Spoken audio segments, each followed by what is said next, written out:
Joel Edgerton has become one of Hollywood's hardest-working, most sought-after actors. He's been working in the entertainment industry for over 25 years, spanning a wide range of genres. He is best known for his roles in Star Wars films Zero Dark 30 and The Great Gatsby, among others.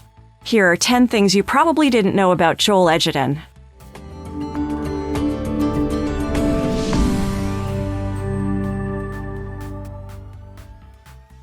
Star Wars brought him to international attention. Throughout its long history, the Star Wars franchise has had many actors and actresses, young and old, whether they are established stars or new faces, become a part of the galaxy far, far away. One of those actors from the prequel films was Joel Edgerton. The 28-year-old Australian actor had appeared in multiple minor roles, such as 1996's Race the Sun and 1999's Erskyneville Kings. But being cast as Owen Lars in 2002 Star Wars Episode II, Attack of the Clones, brought him to international attention, leading to him getting more acting roles. In an interview with NME, the actor expressed his gratitude to George Lucas for helping him go further in his career and giving him opportunities he didn't have before. He said, "I owe so much in my career to George giving me that job. It opened all the doors to Hollywood. It allowed everyone in LA to kind of welcome me and go, oh, he's in Star Wars. Let's give him an audition for other things." He stalked Barry Jenkins to get a job on the Underground Railroad. Edgerton plays Ridgway, a determined bounty hunter in Barry Jenkins' The Underground Railroad. He was so keen to work with Jenkins that he literally stalked the Moonlight director into giving him the part of Ridgway. He said he had heard from actors about how much they enjoyed working with Barry, and when he found out there was an opening in the show, he jumped at the chance. He told PTI, "I'd been bumping into Barry on this press tour. I was doing Boy Erased, and he was doing press for If Beale Street Could Talk, and I just took him aside and said, look, I'm really interested to work with you, and I've heard that there's a character in this show that I might be appropriate for." And we ended up having this very long conversation. Warriors fights weren't always fake for him and Tom Hardy. No sensible actor signs onto an action film with the hopes of getting roughed up. Unfortunately, though, that's always been an occupational hazard for anyone in a combat-heavy role. In Warrior, Hardy and Edgerton play two estranged brothers who find themselves facing off in the final match of an MMA tournament.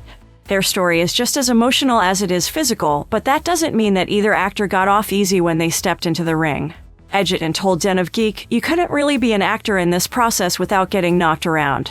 No one walked off the Warrior set unscathed. The odd elbow or punch in the face was commonplace for the actors." Edgerton added, "My shining moment was getting my MCL ligament torn on a grade 3 tear. I had 6 weeks of rehab for that." He was considered to play StarLord.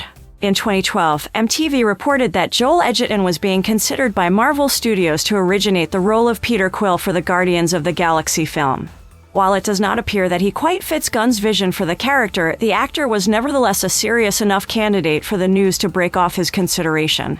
Despite not being cast in the Marvel Cinematic Universe, he has appeared in many successful films since Guardians of the Galaxy premiered.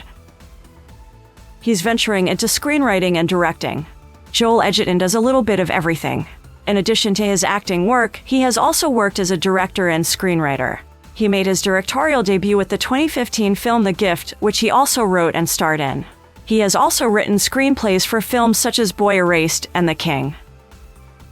He originally wrote the script of The Gift just to act in, not direct.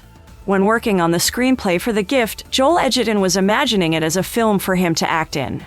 He told Cinema Blend that his desire to play a new kind of character was the initial reason for writing the script.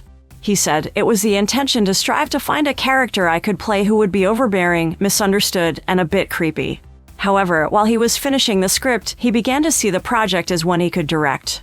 As he told EW, "The directing part of it came once I was not even halfway writing it. I was like, God, this is something I'd really like to make."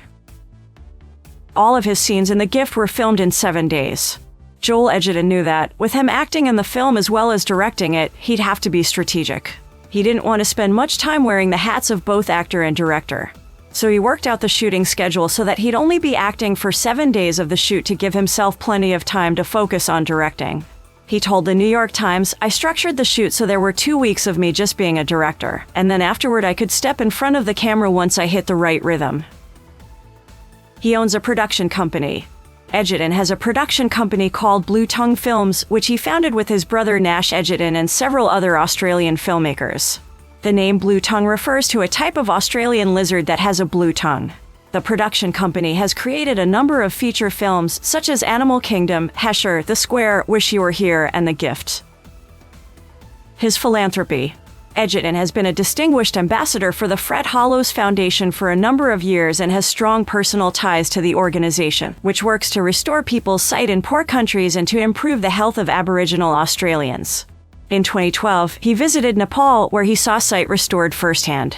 He has described social activism and his involvement with the Fred Hollows Foundation as an escape from the materialistic life that often surrounds an actor. He has been battling anxiety. Anxiety is a thread that has run through Edgerton's entire adult life. While speaking on ABC's Australian Story, an acclaimed documentary series, the actor said that his anxiety is pretty mild. A lot of that had to do with being scrutinized and not handling it well, and not handling big crowds very well. Just going to the premiere of a movie. I know everyone thinks this is glamorous, but it's sort of terrifying. Despite his struggle, he admitted he believes his anxiety helped him land his first on-screen gig in the hit 90s drama Police Rescue.